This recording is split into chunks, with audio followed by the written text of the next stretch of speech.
সম্মানিত মুসল্লিন ইকরাম, কোরআনুল কারীমের সূরা আলে ইমরান এর ৯৬ নম্বর আয়াতে কারীম আমি তেলাওয়াত করেছি। আমরা দেখতে পাচ্ছি আমাদের দেশ থেকে, বিভিন্ন কান্ট্রি থেকে ২০২৬ সালে যারা হজব্রত পালনকারী হাজী সাহেব যারা আছেন, তারা প্রস্তুতি নিচ্ছে চলে যাওয়ার। সম্ভবত এই মাসেই আমাদের দেশ থেকে খুব সন্নিকটে প্রথম হজ্জের ফ্লাইট শুরু হবে। যেহেতু হজ্জের মাস শাওয়াল শেষের দিকে, জিলকদ আমাদের একেবারে কাছে, আমরা ইনশাআল্লাহ ধারাবাহিকভাবে জানবো, শুনবো, পূর্বেও শুনেছি। আজকে আমরা কোরআন ও সুন্নাহর আলোকে জানব খানায়ে কাবা, যেই কাবা প্রান্তরে, যেই কাবা ঘরে আমরা তাওয়াফের জন্য যাওয়ার জন্য সব সময় আল্লাহর কাছে ফরিয়াদ করি, চোখের পানি ফেলি। যাদের নসিব হয়েছে, যারা গিয়েছে, তারাও আল্লাহর কাছে দোয়া করে বারংবার যাওয়ার জন্য। যারা যেতে পারেন নাই, আমরা আল্লাহর কাছে দোয়া করি আল্লাহ জীবনে একবার হলেও দেখার সেই তৌফিক দান। এই কাবাগরের ইতিহাস সম্পর্কে আমরা জানব। প্রথমে জানি যে আয়াতে কারিমা আমি তেলাওয়াত করেছি, আল্লাহ তাআলা এই আয়াতটা কেন নাজিল করলেন। মুসলমান এবং ইহুদিদের দুই গ্রুপের মধ্যে তর্ক বিতর্ক হচ্ছে। ইহুদিরা বলছে খানায়ে কাবাকে কিবলা বানানোর কি প্রয়োজন? কিবলা তো মসজিদে আকসা, বাইতুল মুকাদ্দাস, যেই কিবলাতে অসংখ্য আম্বিয়া ইকরাম নামাজ পড়েছে। সুতরাং এই মসজিদে আকসা হযরতে সুলাইমান আলাইহিস সালাম জিনদের মাধ্যমে বানিয়েছিলেন। সুবহানাল্লাহ বলেন। এমন কোন নবী নাই যারা মসজিদে আকসায় নামাজ পড়েন নাই। ইহুদিরা যুক্তি দেয়, আপনাদের কাবা তো, আপনাদের কিবলা তো মসজিদে আকসা হওয়ার দরকার ছিল, খানায়ে কাবা তো দরকার ছিল না। খানায়ে কাবারও আগে মসজিদ আকসা নির্মাণ হয়েছে। এই যুক্তিটা ইহুদিরা দিয়েছে। মুসলমানরা বলছে না, আমাদের দাবি হচ্ছে খানায়ে কাবা আগে বানানো হয়েছে। একটু জোরে বলেন না সুবহানাল্লাহ। দুনো গ্রুপ আল্লাহর নবীর কদমের সামনে হাজির হয়েছেন। রাসূল গো, আমাদের দুই গ্রুপের মধ্যে বিতর্ক হচ্ছে। এরা বলছে মসজিদে আকসা আগে বানানো হলো, আর আমাদের দাবি খানায়ে কাবা আগে বানানো হয়েছে। ইয়া রাসূলুল্লাহ, এ ব্যাপারে আমাদেরকে সমাধান দিন। আমার আল্লাহ জিবরিল আমিনকে পাঠিয়ে সূরা আলে ইমরানের ৯৬ নম্বর আয়াতে কারিমা নাজিল করে দিলেন। আল্লাহ বলেন, ইন্না আউওয়ালা বাইতিন, নিশ্চয়ই সর্বপ্রথম ঘর, উদিআ লিন্নাস, যেই ঘর মানব জাতির ইবাদতের জন্য, সুবহানাল্লাহ বলেন, লাল্লাযী বিবাক্কাতা, এই ঘর তো মক্কায় অবস্থিত। মক্কাকে আগেকার সময় মক্কার নাম ছিল বাক্কা। আল্লাহ তাআলা কোরআনের মধ্যে বাক্কা বলেছেন। আল্লাহ বলেন, নিশ্চয়ই সর্বপ্রথম ঘর যেটা মানব জাতির ইবাদতের জন্য, এটা মক্কায় অবস্থিত। মুবারাকান, যেই ঘরের চতুর্পাশে বরকতময় ঘর। ওয়াহুদান লিল আলামিন, যেটা সমগ্র জাহানের পথ প্রদর্শক। আর একটু জোরে বলেন। আল্লাহর নবীর কাছে সামিআতু আবু যাররিন রাদিয়াল্লাহু তাআলা এই হাদিসের বর্ণনাকারী বলেন, আমি হযরতে আবু যর রাদিয়াল্লাহু তাআলা আনহুকে বলতে শুনলাম, কুলতু ইয়া রাসূলুল্লাহি আইয়ু মাসজিদিন ওয়ুদিআ ফিল আরদি আউওয়ালা। নবীজির কাছে জিজ্ঞেস করা হলো, রাসূল গো, জমিনের বুকে সর্বপ্রথম কোন ঘর আল্লাহ বানিয়েছেন? ওলা আল্লাহ নবী বলেন, আল মসজিদুল হারাম। সর্বপ্রথম ঘর হলো মসজিদে হারাম তথা খানায়ে কাবা। আবারও প্রশ্ন করলো, কলা কুলতু সুম্মা আইয়ু, ইয়া রাসূলুল্লাহ এরপরে কোন ঘরটা আল্লাহ বানিয়েছেন? নবীজি বলেন, আল মসজিদুল আকসা। এরপর আল্লাহ তাআলা মসজিদে আকসা বানিয়েছেন। কুলতু কাম কানা বাইনাহুমা, রাসূল গো, দুই ঘরের মধ্যে ব্যবধান কত বছরের, কত দিনের ব্যবধান? আল্লাহর নবী বলেন, কলা আরবাউনা সানা, 40 বছরের ব্যবধান। অর্থাৎ খানায়ে কাবা বানানোর 40 বছর পরে মসজিদ আকসা বানিয়েছেন আল্লাহ। এরপরে আমার নবী বলেন, সুম্মা আইনামা আদরাকাতকা সলাহ বাদু ফাসাল্লি, তোমরা যখনই সুযোগ পাবে সে ঘরের মধ্যে নামাজ আদায় করবে। ফাইনাল ফাদলা ফি, কেননা এই ঘরের মধ্যে নামাজ পড়লে নামাজ পড়ার ফজিলত রয়েছে। জোরে বলি না সুবহানাল্লাহ। ফজিলত গুলা কি? আমার নবী হাদিসের মধ্যে বলেছেন, আন আবি হুরাইরা রাদিয়াল্লাহু তাআলা আনহু, এই হাদিসটা বুখারী শরীফের মধ্যে 1189 নম্বর হাদিস। এরপরে মুসলিম শরীফের 1397 নম্বর হাদিস। আল্লাহ নবী সাহাবী বলেন, আল্লাহ নবী বলেন, ক্বালা লা তুসাদ্দুর রিহাল ইল্লা ইলা সালাসাতিন মাসাজিদা। নবীজি বলেন, তোমরা 3টা মসজিদ ছাড়া অন্য কোন মসজিদে বিশেষ সওয়াবের আশায় সফর করবা না, ভ্রমণ করবা না। 1 নম্বরে আল মসজিদুল হারাম, মসজিদে হারাম, যেখানে 1 রাকাত নামাজ পড়লে 1 লক্ষ রাকাতের সওয়াব আছে। ওয়া মসজিদির রাসূলি সাল্লাল্লাহু আলাইহি ওয়াসাল্লাম। 2 নম্বর হচ্ছে মসজিদে নববী তথা মদিনাতুল মুনাওয়ারা, যেখানে 1 রাকাতে 50,000 রাকাতের সওয়াব আছে। ওয়া মসজিদিল আকসা। 3 নম্বরে আমার নবী বলেন মসজিদে আকসা, যেখানে 1 রাকাত নামাজ পড়লে 25,000 রাকাত নামাজের সওয়াব আছে। এখানে আরেকটা পয়েন্ট আছে, এটা হয়তো মদিনা শরীফের ফজিলতের আলোচনায় আসবে। আমার নবী দোয়া করেছেন, আল্লাহ মক্কাতে যা নিয়ামত দিয়েছো, মক্কাতে যা বরকত দিয়েছো, মক্কাতে যা রহমত দিয়েছো, তার দ্বিগুণ তুমি মদিনাতে দান করো। বলেন না আল্লাহু আকবার। নবীজির হাদিস আছে। ওখান থেকে আমরা আশিকে রাসূলুল্লাহ কি মনে করি, আমাদের এটা বিশ্বাস, আমাদের আকীদা, মক্কাতে যা পাবো তার ডাবল মদিনায় পাবো। এখানে শিরিকের কোনো গ্রান আছে? আল্লাহ আমাদেরকে বুঝার তৌফিক দান করুন। এখন আসুন, হযরতে বাবা আদম সফিউল্লাহকে আল্লাহ যখন সৃষ্টি করার জন্য এরাদা করলেন, ফেরেশতাদেরকে ডাকলেন। ঘটনা আমরা সবাই জানি, কোরআনে বর্ণনা আছে। ফেরেশতারা বললেন, আল্লাহ দুনিয়াতে এরা তো দাঙ্গা হাঙ্গামা করবে, রক্তপাত ঘটাবে, মারামারি ফিতনা ফাসাদ করবে। আল্লাহ আমরা তো তোমার অর্ডার মোতাবেক চলি, তুমি যা বলো তা করি। আল্লাহ বলেন, আমি যা জানি তোমরা তা জানো না। তো ফেরেশতারা যে অভিযোগ করেছিল সেটার মাসুল দেওয়ার জন্য ফেরেশতারা আল্লাহর আরশে আজিমের মধ্যে 7 বছর তাওয়াফ করেছে। একটু জোরে বলেন না সুবহানাল্লাহ। ক বছর? আমার আল্লাহর এটা ভালো লেগেছে।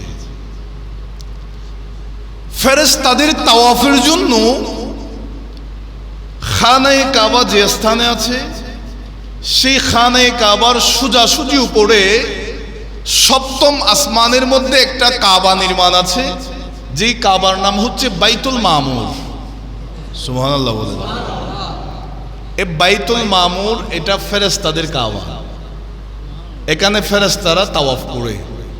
কিতাবে আছে যে ফেরেশতা একবার তাওয়াফ করেছে সে আর দ্বিতীয়বার তাওয়াফের সুযোগ পাবে না, চান্স শুধুমাত্র একবারই পাবে। সুবহানাল্লাহ বলেন। এখন আসুন, আল্লাহর ঘরকে কাবা কেন বলা হয়? কাবা শব্দের অর্থ হচ্ছে চর। যেমন আমাদের দেশে সেন্ট মার্টিন, যেটাকে নিয়ে অনেক আলোচনা সমালোচনা অনেক আমরা দেখতে পেলাম, দেখছি বছরের পর বছর। এই সেন্ট মার্টিন এটা একটা চর। কুতুবদিয়া এটাও একটা, এটা সাগরের মাঝখানে আল্লাহর অলৌকিকভাবে পানির উপরে মাটি ফুলে উঠেছে। সুবহানাল্লাহ বলেন। আল্লাহ তাআলা যখন কিছুই বানান নাই, যখন পাহাড় পর্বত চন্দ্র সূর্য আসমান জমিন কিচ্ছু বানাই নাই, পৃথিবীতে কিছু বানান নাই, সে সময় শুধু পানি আর পানি ছিল। পানি আর ওই যে আমি একটা হাদিসে বলেছিলাম, আল্লাহ পানির উপরে আল্লাহর আরশ সৃষ্টি করেছেন। পানির উপরে আল্লাহর আরশ বানালেন, সেই আরশটা হেলাধুলা করছে, নড়াচড়া করছে। আমার আল্লাহ সেই আরশের উপর যখন লা ইলাহা ইল্লাল্লাহ মুহাম্মদ রাসূলুল্লাহ লিখে দিয়েছেন, আল্লাহ এবং তার হাবিবের নাম লিখে দিয়েছেন, সেই আরশটা স্থির হয়ে গেল। জোরে বলি না সুবহানাল্লাহ। আল্লাহ তাআলার হুকুমে ফেরেশতারা বাইতুল মামুর বরাবর সোজা সোজা জায়গার মধ্যে জমিনে একটা সীমানা রেখা দিয়ে দিলেন। আমার আল্লাহ বলেন, ও ফেরেশতারা, এখানে খানায়ে কাবা নির্মিত হবে। সুবহানাল্লাহ বলেন। আরেকটা বর্ণনাতে পেলাম, হযরতে আদম সফিউল্লাহ আলাইহিস সালাম যখন যে কোনো একটা কারণে, আমার আল্লাহ বলেন, হে আদম, আপনি জান্নাত থেকে জমিনে চলে যান। আদম নবী বলছে, আল্লাহ রে, আমি জমিনে যাব ঠিক আছে, তবে আমার একটা শর্ত আছে। আল্লাহ, সপ্তম আসমানে বাইতুল মামুরে ইবাদত করে এত বেশি মজা পেলাম তাওয়াফ করে, সেরকম একটা ঘর আমার সন্তানরাও যেন তাওয়াফ করতে পারে, জমিনের মধ্যে একটা দিয়ে দাও না। আদম আলাইহিস সালাম আবেদন করলেন, আমার আল্লাহ খানায়ে কাবা দিয়েছেন জমিনে, সেটা একটা সীমা রেখা দেওয়া হলো। পানির মধ্যে হঠাৎ আল্লাহ তাআলার হুকুমে খানায়ে কাবা বরাবর জায়গাটা ফেনা মাধ্যমে ফুলে উঠেছে। সেই কারণে যে পানির উপরে চর উঠেছে, সেজন্য খানায়ে কাবাকে কাবা বলা হয়। জোরে বলি না সুবহানাল্লাহ। এখন আসুন, হযরতে আদম আলাইহিস সালাম জমিনের মধ্যে আসলেন। আল্লাহ তাআলার হুকুমে খানায়ে কাবা, এটা তো আল্লাহর পক্ষ থেকে নির্মিত হয়েছে। দুনিয়াবি হাইসিয়তে নির্মাণের জন্য আমার আল্লাহ আদম আলাইহিস সালামকে নির্দেশ দিলেন। জোরে বলি সুবহানাল্লাহ। হযরতে আদম আলাইহিস সালাম আল্লাহর হুকুমে খানায়ে কাবা নির্মাণ করলেন। আদম আলাইহিস সালাম নির্মাণ করার পরে আল্লাহর কাছে ফরিয়াদ করলেন, ইয়া বারে ইলাহি, আমি কত পরিশ্রম করলাম, কত কষ্ট করলাম, আল্লাহ রে, এই খানায়ে কাবা যে আমি নির্মাণ করেছি, আমার পারিশ্রমিক কি হবে? সুবহানাল্লাহ বলেন। আল্লাহ বলেন, ইদা তুফতা বিহি গফরতু লাকা। ওগো আদম শফিউল্লাহ, আপনি যে খানায়ে কাবা তাওয়াফ করেছেন, আপনাকে বেগুনা মাসুম, নবীরা তো এমনিতেই মাসুম, আল্লাহ বলেন এই খানায়ে কাবা তাওয়াফের বিনিময়ে আপনার সব কিছু মাফ করে দেওয়া হলো। হযরতে আদম আলাইহিস সালাম বলেন, ইয়া আল্লাহ, এতটুকুতে কম হয়েছে, আল্লাহ তুমি আরেকটু বাড়িয়ে দাও। আমার আল্লাহ বলেন, আগফিরু লি আওলাদিকা ইদা তাওয়াফু বিহি। এই খানায়ে কাবায় তোমার যত সন্তানরা তাওয়াফ করতে আসবে, আমি আল্লাহ সবাইকে মাফ করে দিলাম। আদম আলাইহিস সালাম বলেন, আল্লাহ আরেকটু বাড়াইয়া দেন। আমার আল্লাহ বলেন আগফিরু লিমান আস্তাগফারা লাহু তাইফুন, যত তাওয়াফকারী এই খানায়ে কাবা তাওয়াফ করে, ওই তাওয়াফকারীরা যাদের জন্য গুনাহ মাফ চাইবে আমি আল্লাহ তাদের গুনাহও মাফ করে দিব। সেজন্য আমরা হাজী সাহেবদেরকে বলি, একটু খানায়ে কাবায় যদি তাওয়াফ করতে যান একটু আমার নামটা স্মরণ করবেন, একটু আমাকে একটু মনে করবেন, আমার জন্য একটু মাগফিরাত কামনা করবেন। আমরা দোয়া চাই না?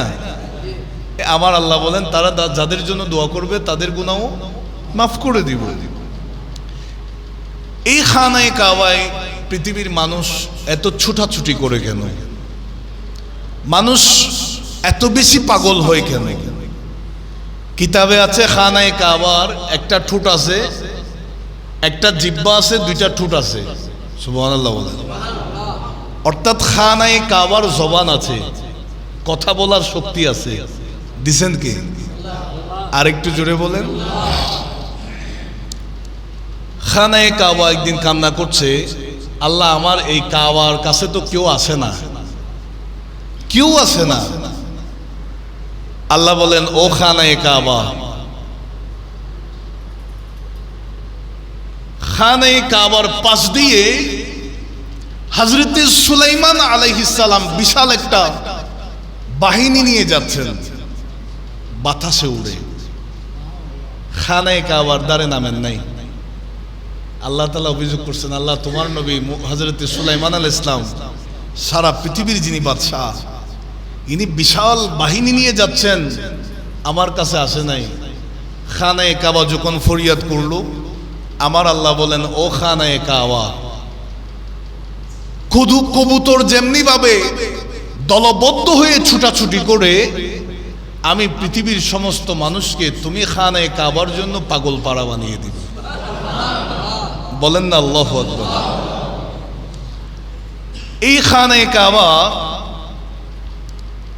আদম আলাইহিস সালাম নির্মাণ করলেন। এরপরে আল্লাহর যিনি নবী দুনিয়াতে আগমন করেছেন হযরতে নূহ আলাইহিস সালাম, তিনার সময়কালে তিনার সম্প্রদায়ের লোকেরা যখন নবীর দাওয়াত শুনছেন না, আল্লাহর নবীর কথা মানছেন না, ৯৫০ বছর দাওয়াত দেওয়ার পরেও তারা যখন আল্লাহর ওয়াহদানিয়তের স্বীকারোক্তি দিচ্ছেন না, আল্লাহর পক্ষ থেকে মহাপ্লাবন শুরু হলো। যেই প্লাবনে নূহ আলাইহিস সালামের সন্তানও রক্ষা পায় নাই। শুধুমাত্র কিস্তিয়ে নূহের মধ্যে যে ৮০ জন উম্মত, নূহ আলাইহিস সালামের ৮০ জন উম্মত ছাড়া সবাই ধ্বংস হয়ে গেছে। এই প্লাবনটা ছিল ১৫০ দিন। ১৫০ দিন কিতাবের মধ্যে দেখলাম, মুফাসসিরিন ইকরাম তাফসীরেও বর্ণনা করেছেন। আমরা তো এখানে অনেকে ৯১ তুফান দেখছে, আমরাও মোটামুটি কয়েক বছর আগেও অনেক ধরনের আমরা বন্যা দেখেছি। আমাদের দেশের মধ্যে ২-৪ দিন বন্যা হলে দেশের অবস্থা একেবারে অচল হয়ে যায়। যেই বন্যা হয়েছে ১৫০ দিন ছিল, এক একটা ঢেউ পাহাড় সমপরিমাণ। সারা পৃথিবী একেবারে যখন নূহ আলাইহিস সালামের সময়কালে মহাপ্লাবন হলো, আল্লাহ তাআলা খানায়ে কাবাকে উঠিয়ে নিলেন ফেরেশতাদের মাধ্যমে। সুবহানাল্লাহ বলেন। সীমারেখা যেগুলা ছিল এগুলা একেবারে মহাপ্লাবনের সময় মাটিতে তলিয়ে গেল। ২৬০০ বছর পরে হযরতে ইব্রাহিম আলাইহিস সালাম পৃথিবীর জমিনের মধ্যে আগমন করেছেন। একটু জোরে বলি না সুবহানাল্লাহ। ক বছর পর? ২৬০০ বছর পর। একটা পয়েন্ট খেয়াল করবেন, আল্লাহর অসংখ্য আম্বিয়া কিরামের মধ্যে ২ জন নবী খানায়ে কাবায় যাওয়ার সুযোগ পান নাই। কয়জন নবী? একজন নবী হলো আদ জাতির মধ্যে যেই নবীকে আল্লাহ প্রেরণ করেছেন হযরতে হুদ আলাইহিস সালাম। আরেকজন হচ্ছে হযরতে সামুদ জাতির উপর যেই নবীকে আল্লাহ তাআলা প্রেরণ করলেন হযরতে সালেহ আলাইহিস সালাম, দুইজন নবী। হযরতে হুদ আলাইহিস সালাম মক্কা শরীফের খানায়ে কাবার 450 কিলোমিটার দূরবর্তী জায়গা ছিল, তবে খানায়ে কাবাতে তিনি আসার সুযোগ পান নাই, কারণ তিনাদের উম্মতগুলা সম্প্রদায়গুলা এত বেশি জ্বালা যন্ত্রণা দিছে নবীদেরকে, তাদেরকে নিয়ে পড়ে থাকতে থাকতে তিনারা আর সেই সুযোগটা পান নাই যে খানায়ে কাবায় আসবে। হযরত ইব্রাহিম আলাইহিস সালাম আসলেন। আমার আল্লাহ ইব্রাহিম নবীকে হুকুম করলেন, হে ইব্রাহিম খলিলুল্লাহ, খানায়ে কাবাটা তুমি নির্মাণ করো। জোরে বলি না সুবহানাল্লাহ। হযরত ইব্রাহিম আলাইহিস সালাম বলেন, ইয়া রাব্বাল আলামিন, আমি তো জানি না কাবা ঘর কোথায়, কাবা ঘরের যে সীমানা, যে জায়গা, কোন স্থানের মধ্যে কাবা ঘর নির্মাণ করব, আল্লাহ আমি তো সেই জায়গাটা চিনি না, সেই জায়গা সম্পর্কে আমার কোনো আইডিয়া নাই। আমার বাবারা ভাইয়ারা, কিতাবের মধ্যে পেয়েছি সেই মক্কা শরীফের মধ্যে একটা নয়, দুইটা নয়, প্রায় 6500টা পাহাড় আছে। হযরতে ইব্রাহিম আলাইহিস সালাম বলেন, ইয়া রাব্বাল আলামিন, 6500টা পাহাড় এই মক্কায় আছে, জানি না কোন পাহাড়ের মাঝখানে খানায়ে কাবার জায়গা। আল্লাহ এর খতিয়ান কি, এই জায়গাটা কোন জায়গা এটাও তো আমি চিনি না। আমার আল্লাহ বলেন, ও ইব্রাহিম খলিলুল্লাহ, টেনশন করার প্রয়োজন নাই, মেঘমালাকে আমি আল্লাহ হুকুম করলাম। আমার বাবারা ভাইয়ারা, ইব্রাহিম আলাইহিস সালামের সামনে আকাশের মেঘের একটা টুকরা পড়েছে। আমার আল্লাহ বলেন, ও ইব্রাহিম খলিলুল্লাহ, এই মেঘের টুকরার পিছনে পিছনে হাঁটো। এই মেঘমালাটা যেই জায়গায় গিয়ে স্থির হবে, ওই জায়গার মধ্যে খানায়ে কাবা নির্মাণ করবে। জোরে বলেন। হযরতে ইব্রাহিম আলাইহিস সালাম সেই জায়গার মধ্যে মেঘমালার পিছনে পিছনে গেলেন, গিয়ে দেখলেন বর্তমানে কাবা শরীফ যেখানে, সেই জায়গায় মেঘের ছায়াটা বরাবর পড়েছে। সুবহানাল্লাহ বলেন। হযরতে ইব্রাহিম আলাইহিস সালাম বলেন, আল্লাহ, খানায়ে কাবার সীমানাটা পাইলাম, আল্লাহ এখন তোমার ইচ্ছা সম্পর্কে জানতে চাই, তোমার রুচি সম্পর্কে জানতে চাই। এ খানায়ে কাবাটা কোন পাথর দিয়ে নির্মাণ করব? বলেন না আল্লাহু আকবার। আল্লাহ, এই কাবাঘর কোন পাথর দিয়ে নির্মাণ করব? আল্লাহ তাআলা বলেন, ও ইব্রাহিম খলিলুল্লাহ, তুমি যে আমি আল্লাহর সন্তুষ্টি চেয়েছো, স্বাভাবিকভাবে আমরা ইবাদত করি, যে যার যার মতো করে আমরা ইবাদত করি। আমরা কি কখনো চিন্তা করেছি কোন ইবাদত করলে আল্লাহ বেশি খুশি হবেন? কোন কাজটা করলে আমার আল্লাহ বেশি খুশি হবেন? কোন কাজটা আমার আল্লাহ বেশি পছন্দ করে? ইব্রাহিম আলাইহিস সালাম আল্লাহকে বলেন, আল্লাহ, তোমার কোন পাথর পছন্দ? কোন পাথর দিয়ে, কোন পাহাড়ের পাথর দিয়ে এ খানায়ে কাবা বানাবো? আল্লাহ বলেন, পৃথিবীর 5টি পাহাড়ের পাথর দিয়ে এ খানায়ে কাবাকে তুমি নির্মাণ করো। জোরে বলি সুবহানাল্লাহ। 1 নাম্বার তুর পাহাড়ের পাথর, যেটা মিশরের মধ্যে অবস্থিত। 2 নাম্বার, যদি পাহাড় থেকে পাথর আনো, হযরতে নূহ আলাইহিস সালামের নৌকা যে পাহাড়ে অবস্থান করেছিল। 3 নাম্বার, বর্তমান লেবানন দেশে যে লেবানন নামক পাহাড়ের পাথর আনো। 4 নাম্বার, জর্ডানের যদি পাহাড় থেকে পাথর নিয়ে আসো। 5 নম্বরে যেই পাথরের নির্দেশনা আমার আল্লাহ দিলেন, এই ইব্রাহিম খলিলুল্লাহ, যেই পাহাড়ের সাথে আমার হাবিবুল্লাহর সাথে কানেকশন, যেই পাহাড়ে, যেই গুহায়, যেই পর্বতে আমার হাবিব বন্ধু নবী দিনের পর দিন আমি আল্লাহর ইবাদতে রিয়াজতে মগ্ন ছিল, যেই পাহাড়ের ভিতরে আমার হাবিব ইবাদতে ছিল, আমি আল্লাহ জিবরিল আমিনকে পাঠিয়ে ইকরা বিসমি রাব্বিকাল্লাযী খলাক বলেছি। সর্বপ্রথম কোরআন নাজিল হয়েছে সেই হেরা গুহা, হেরা পর্বতের পাহাড়ও খানায়ে কাবা নির্মাণের কাজের মধ্যে ব্যবহার করো। আরো জোরে বলেন। হযরতে ইব্রাহিম আলাইহিস সালাম বলেন, আল্লাহ যেই 5টা পাহাড়ের সন্ধান দিয়েছো, এই পাহাড়গুলার পাথর যদি আমি আনতে যাই, আমি ইব্রাহিম খলিলুল্লাহর হায়াত শেষ হয়ে যাবে। পাথর এনে খানায়ে কাবা নির্মাণের কাজ শেষ করতে পারবো না।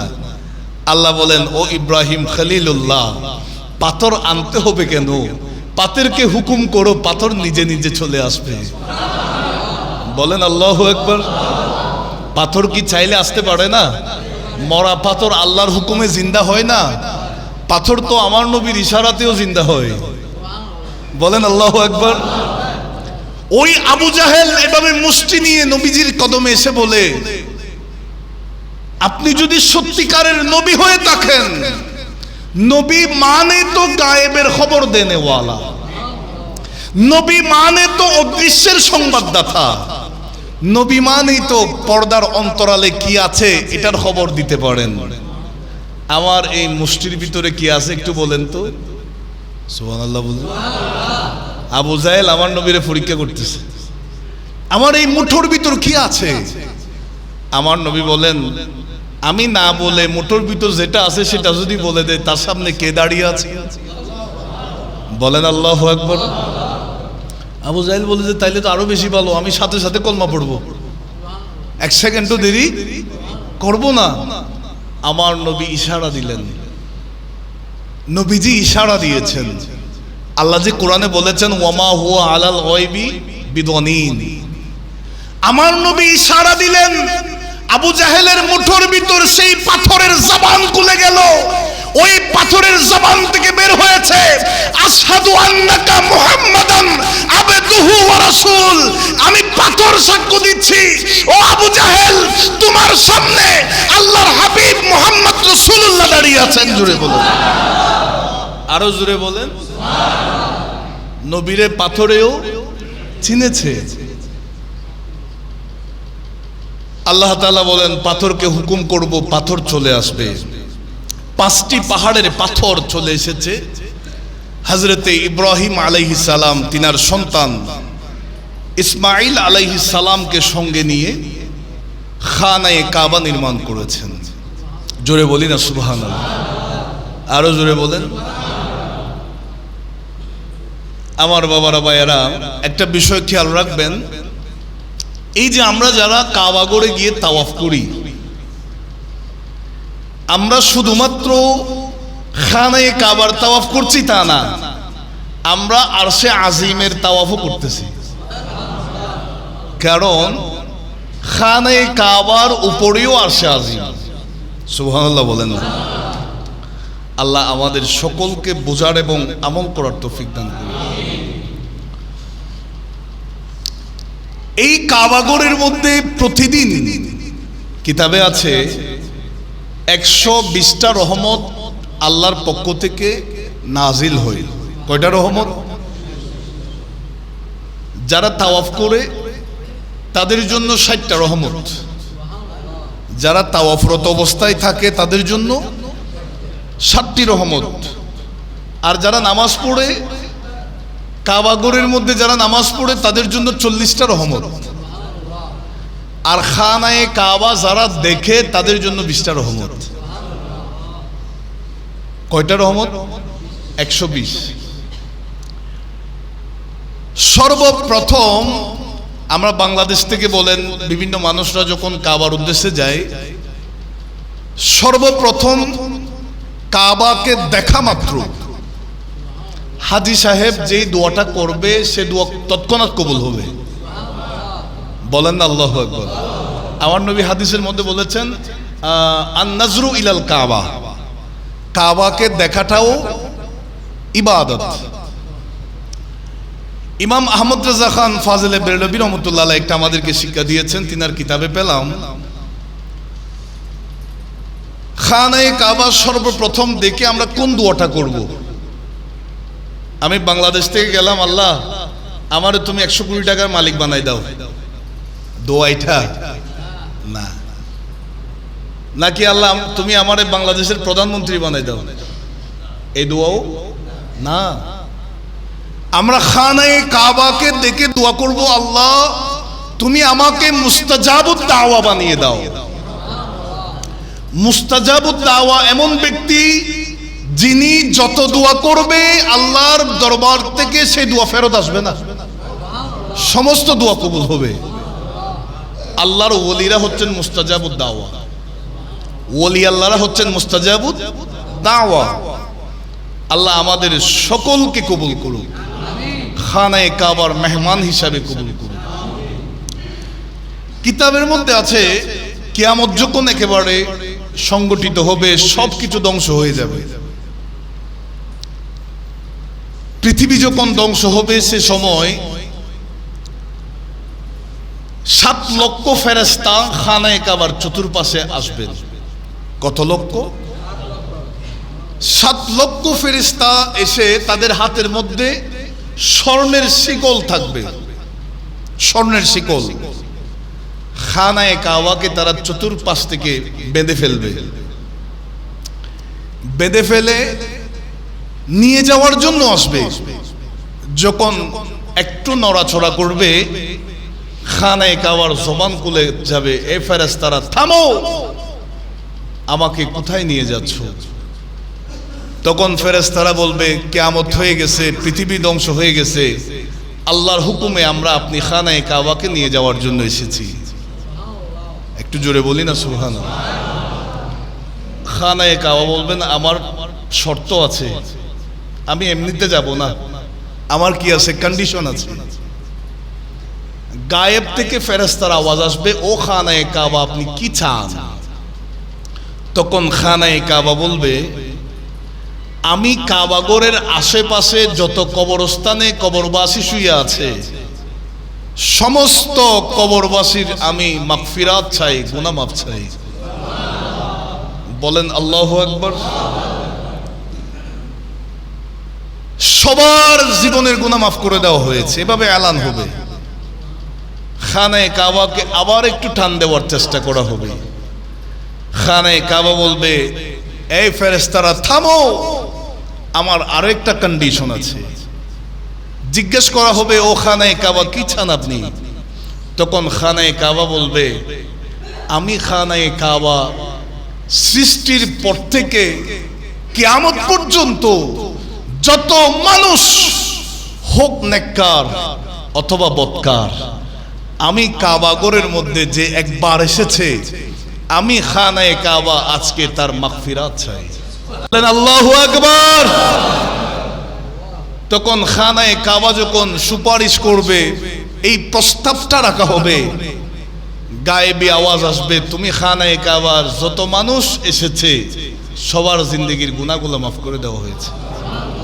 তখন খানায়ে কাবার জবানে তালবিয়া শুরু হবে, লব্বাইক আল্লাহুম্মা লব্বাইক ওয়াল খায়রু কুল্লুহু বিয়াদিক লব্বাইক লা শারীকা লাক লাকা লব্বাইক ইন্নাল হামদা ওয়ান নি'মাতা লাকা ওয়াল মুলক লা শারীকা লাক। এই তালবিয়া পড়ে পড়ে খানায়ে কাবা হাসরের ময়দানের দিকে চলে যাবে। বলেন না আল্লাহু আকবার। আল্লাহ তাআলা আমাদেরকে কাবার নিয়ামত পাওয়ার তৌফিক দান করুন, খানায়ে কাবার মেহমান হিসাবে যাওয়ার তৌফিক দান করুন। হযরত ইব্রাহিম আলাইহিস সালাম কাবা নির্মাণের পরে আজান দিয়েছেন আল্লাহর হুকুমে। ওই আজানের ধ্বনি যাদের কান পর্যন্ত পৌঁছে গেছে তারা খানায়ে কাবার মেহমান বনেছে। এখনো অনেকেই যায় নাই। আল্লাহ তোমার কাছে দোয়া করি, জানি না আমরা সেই ধ্বনি আমাদের কানে পৌঁছেছে কিনা। আল্লাহ রে, আমাদের তাকদীরেও খানায়ে কাবার মেহমান হওয়ার সেই তৌফিকটা আমাদের লিখে দিন মাওলানা। আর একটু জোরে বলুন। কাবাগরের ইতিহাস আমি আবারও বলবো, এটা এমন একটা ঘর, পৃথিবীর ইতিহাসে সর্বপ্রথম ঘর যেই বর্ণনাটা আমার আল্লাহ কোরআনের মধ্যে দিয়েছেন। সুবহানাল্লাহ বলেন। আল্লাহ আমাদের সকলকে বোঝার এবং আমল করার তৌফিক দান করুন। ওয়া আখিরু দাওয়ানা আলহামদুলিল্লাহি রাব্বিল আলামিন। ওয়াসসালামু আলাইকুম।